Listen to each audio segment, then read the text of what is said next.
नहमदुहु व नुसल्ली अला रसूलिहिल करीम, अम्मा बाद।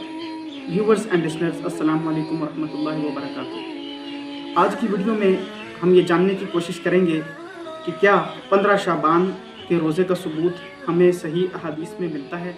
आमतौर पर उलमाए कराम ये बयान फरमाते हैं कि 15 शाबान के हवाले से कोई भी सही हदीस हमें नहीं मिलती और ज़ईफ़ अहादीस जो है इस हवाले ज़ईफ़ रवायात मिलती हैं।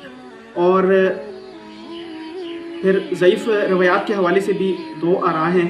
एक राय तो ये है कि ज़ईफ़ हदीस फ़ज़ाइल में काबिल कबूल है और दूसरी राय ये है कि ज़ईफ़ हदीस किसी तौर पर भी काबिल एतबार नहीं है।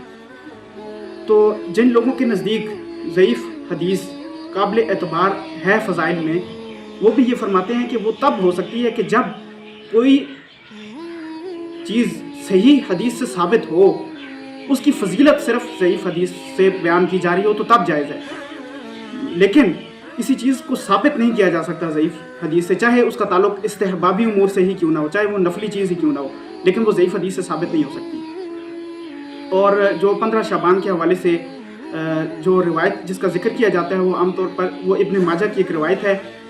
और इस रिवायत के हवाले से उलमाए कराम इब्न माजा की जो मुतफ़र्रद रिवायात होती हैं, यानी कि जो रिवायात सिर्फ इब्न माजा में रिवायत की गई हैं और किसी हदीस की किताब में वो रिवायत बयान नहीं की गई, तो उनके हवाले से मुहद्दिसीन का, यानी जो हदीस के फ़न के माहिर हैं, उनका ये उसूल है कि हर वो रिवायत जिसको इब्न माजा ने सिर्फ अकेले बयान किया हो, मुतफ़र्रद बयान किया हो, वो उमूमन यानी आम तौर पर मुहद्दिसीन के नज़दीक ज़ईफ़ करार दी जाती है। तो उस उसूल पर ये कहा जाता है कि इब्न माजा में जो 15 शाबान के हवाले से रिवायत है वो ज़ईफ़ है। आज हम ये जायज़ा लेंगे कि क्या कोई सही रवायात भी हमें इस ज़िमन में मिलती हैं। तो इस सिलसिले में सबसे पहले मैं बुखारी और मुस्लिम के हवाले से गुफ्तगू करूँगा कि बुखारी और मुस्लिम में कुछ रिवायात हैं जिनके हवाले से मैं जब बात करूँगा तो उनका रेफरेंस भी स्क्रीन पे आपको नज़र आएगा।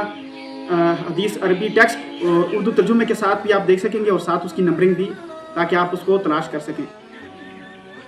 वो फरमाते हैं कि नबी करीम सल्लल्लाहु अलैहि वसल्लम ने मुझसे दरियाफ्त फरमाया कि क्या तुमने सुरर शाबान का रोज़ा रखा है।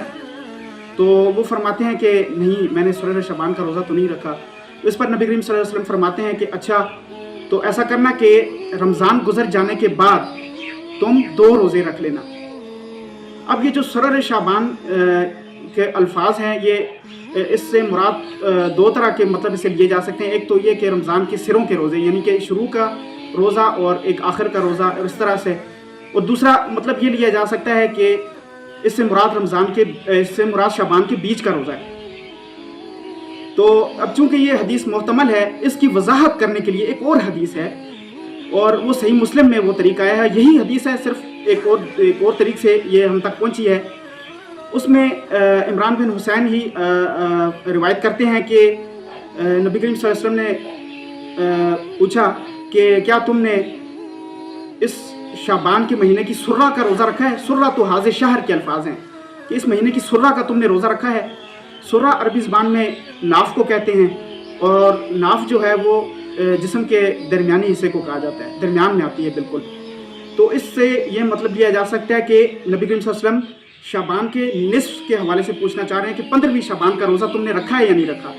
तो जब वो फरमाते हैं कि नहीं रखा, तो इस पर नबी करीम सल्लल्लाहु अलैहि वसल्लम उनसे फरमाते हैं कि तुम रमज़ान के बाद 2 रोज़े इसकी जगह पर रख लेना, जिससे ये बात बिल्कुल वाज़ेह हो जाती है कि निस्फ शाबान के रोज़े का ज़िक्र भी हमें सही अहादीस में मिलता है। और जब सही अहादीस में इसका ज़िक्र मौजूद है तो फिर हमें इस हवाले से बहस करने की ज़रूरत ही नहीं कि इब्न माजा की रिवायत ज़ईफ़ है और इसका क्या ज़ईफ़ हदीस से क्या साबित होता है और क्या नहीं साबित होता।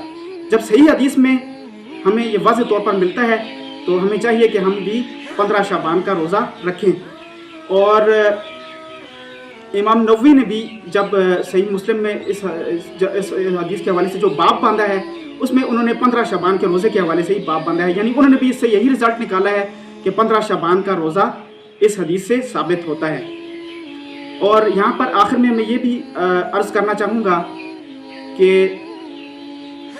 अय्याम बीज़ के हवाले से, यानी हर قمری مہینے کی 13ویں 14ویں اور 15ویں تاریخ کے جو روزے ہیں ان کو ایام بیز کہا جاتا ہے. ان میں روزے رکھنے کا ویسے بھی تاکید ہے اور مسنون عمل ہے. ایام بیز کے جو روزے ہیں وہ بھی صحیح احادیث سے ثابت ہیں کہ ایام بیز میں روزہ رکھا جا سکتا ہے. ایک تو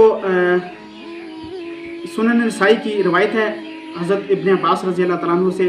وہ فرماتے ہیں کہ نبی کریم صلی اللہ علیہ وسلم نے کسی حالت میں بھی, چاہے سفر کی حالت ہو یا حضر کی حالت ہو, ایام بیز کے روزوں کو ترک نہیں کیا. اسی طرح ایک اور روایت ہے سنن نسائی میں بھی ہے اور جامع ترمذی میں بھی ہے. حضرت ابو ذر رضی اللہ تعالیٰ عنہ فرماتے ہیں کہ مجھے نبی کریم صلی اللہ علیہ وسلم نے فرمایا کہ جب تم ہر مہینے میں 3 روزے رکھنا چاہو تو تمہیں چاہیے کہ ایام بیز میں یعنی 13ویں 14ویں اور 15ویں تاریخ کو روزے رکھا کرو. تو بہتر عمل یہ ہے کہ ہر ماہ کی 13, 14, 15 کو روزہ رکھا جائے تو پھر شعبان کی 15 کا روزہ بھی اس میں خود بخود داخل ہو جائے گا. اور اگر کوئی صرف شعبان کی 13, 14, 15 کا بھی روزہ رکھ لے تو وہ بھی ایام بیز کے روزوں میں سے ایک روزہ بن جائے گا, اور یہ صحیح حدیث سے ویسے بھی ثابت ہے. تو اگر کوئی صرف 15 کا روزہ بھی رکھتا ہے تو وہ بھی صحیح ہے. امید ہے یہ ویڈیو آپ کے لیے بہت مفید ہوئی ہوگی. اسے زیادہ سے زیادہ شیئر کریں تاکہ لوگوں کے ذہنوں میں جو اس حوالے سے غلط فہمیاں ہیں ان کو دور کیا جا سکے. وما علیہ الا البلاغ.